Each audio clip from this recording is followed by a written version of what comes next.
Here's something you probably never saw before, maybe you did. There's a jet ski heading out there. And I think just by the sound of the little screams, it's a lady who's going to walk on water. How about walking on water? Right there in the light of the sun. Well, she's over to the left a little bit. Oh, there she's standing already. Oh, she sank already. So it's a balancing act. There's pressure sent out, water jet, and that pressure, there she goes.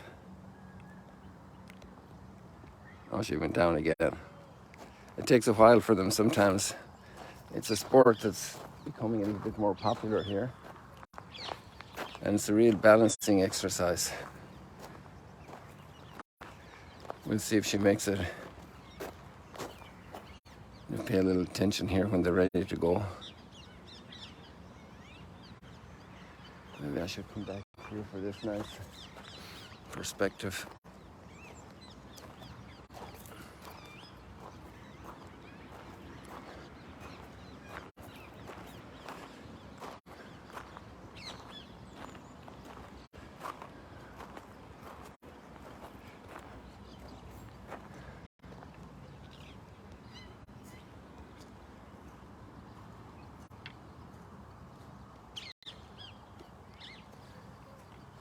Morning. Very well. When are you guys leaving, today or tomorrow? Today. Do you have a time set? Pardon? Do you have a time set? Yes, 8 o'clock. 8 o'clock. Yeah. Wonderful. God bless you. We'll see you there before you go. That guy's a big rugby player. There she goes. Oh, she came down again. We had a volunteer who did it once, and the second time he really got it.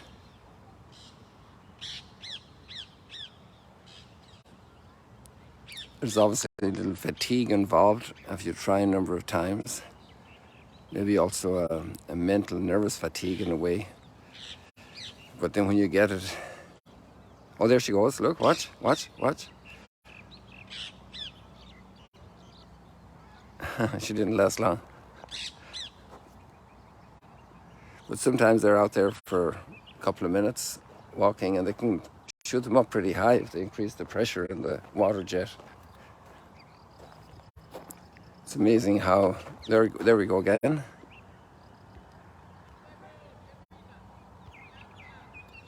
Look at this. So that's a pipe that's getting up under her feet, and that's pushing the water jet up, and that water is keeping her up there.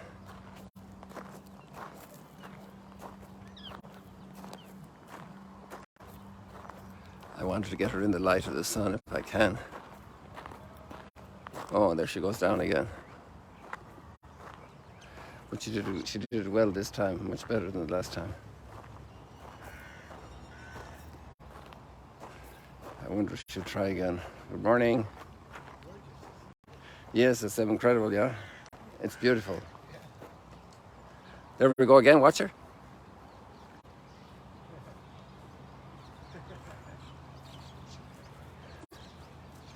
I think it's a lady that's out there doing it, right?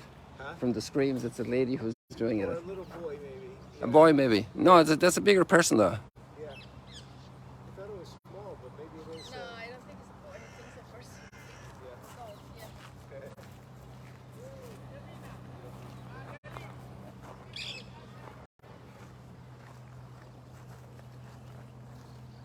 So there's this sport. I forget the name of it.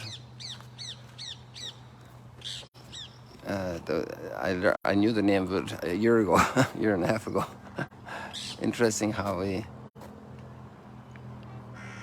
this person has a lot of nerve to do it, to keep doing it. She's down again.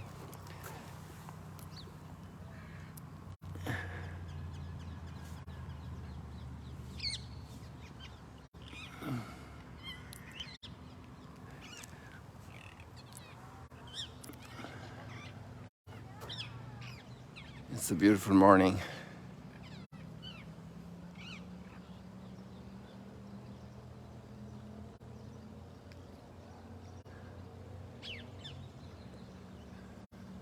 There we go.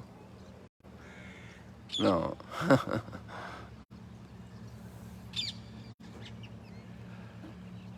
Well, we got our readings today to keep our minds and hearts focused. You know, each day we need to have breakfast. Each day we have supper. We have lunch. And we need to nourish our mind and our soul with God's words. That's great nutrition for the human being. There's great comfort in that, great motivation. And today there's a word that's not said, but it really is implied. Do you know how many times in the Bible it says, do not be afraid? Well, the answer is 365.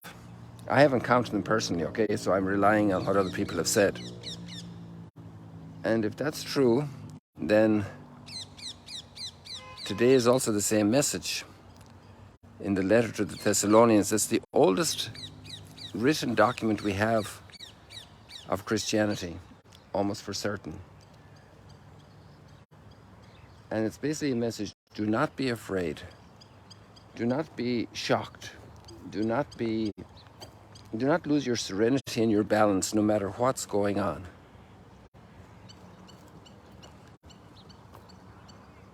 Do not lose your serenity or balance.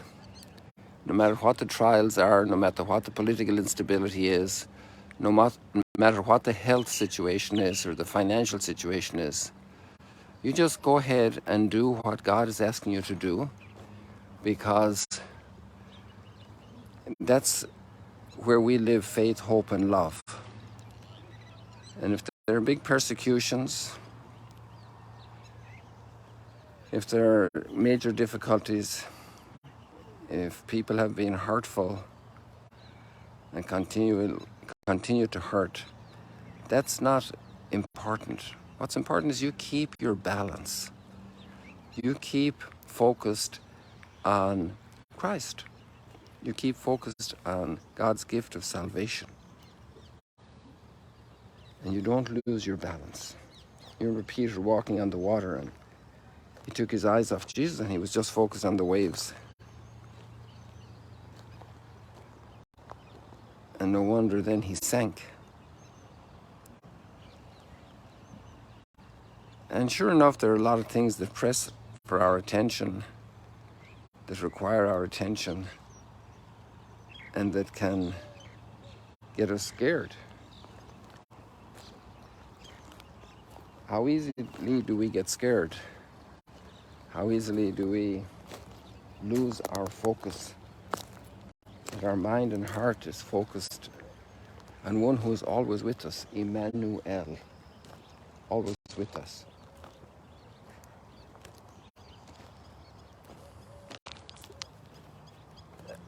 And the gospel is also a word about focus. It's about focusing on the big picture, on the major issues God has given us to do, the major challenges of life. We can be very precise in many things, measuring very tightly, and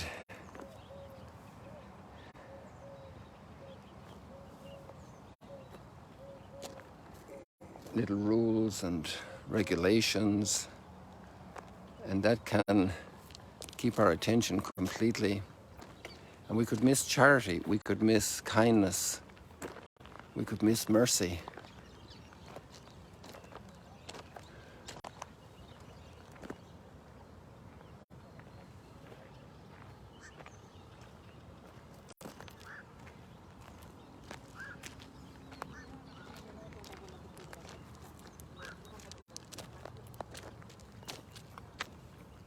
To focus on what's essential for life.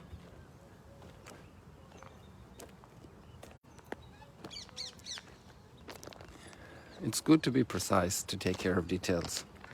And a lot of love is shown in details, but sometimes we can become miserly with the details and demanding and pushing to get everything perfectly lined up.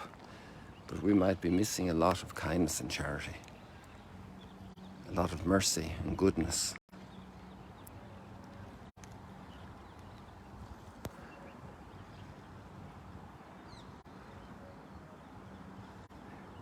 This person is getting it little by little.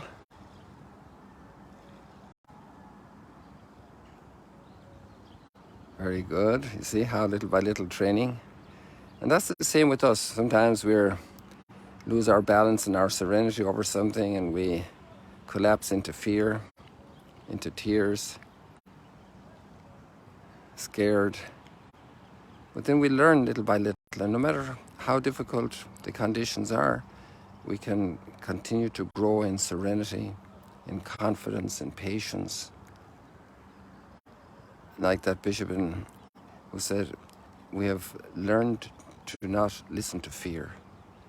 Fear is no longer dictating our reactions, our behaviors. We are going to be faithful to the gift we receive, faithful to the call we received. We're going to fulfill our mission. You see how long she's staying up? Isn't that marvelous? To see that growth. Somebody able to learn. And that's our whole life. That's a little child walking. That's all of us. And we fall again. God must have a lot of fun with us as we fall so often and we dramatize so much. And maybe we can be a little bit less dramatical. We can be simply more serene, calm, patient. And we know that just as a difficult moment started, it's also going to finish. And that also happens with the good moments. When the good moments come, we can't live in them as if they're the whole solution of our lives. They're going to come, and they're a token of a future great moment forever. But right now, our situations will be changing. And so that's why Paul says in another text, in another letter, I think, buy as if you're not buying. Don't put all your joy and your fulfillment in creatures. Fulfill their value. Work and do a good job. Serve the people you're serving. Laugh at a good joke, but that's not the core of life. The core of life is to love. The core of life is to respond with gratitude. The core of life is to be grateful because we are alive.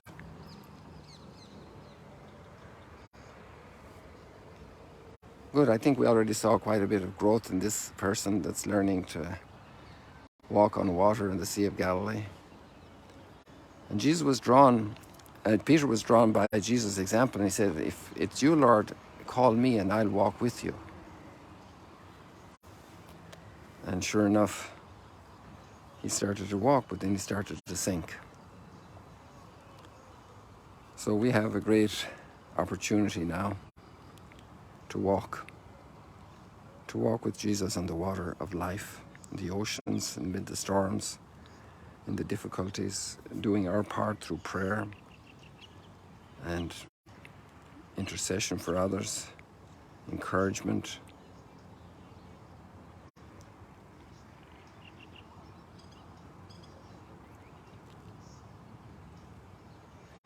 People, thank you for joining us today. We have this morning appointment here at the Sea of Galilee.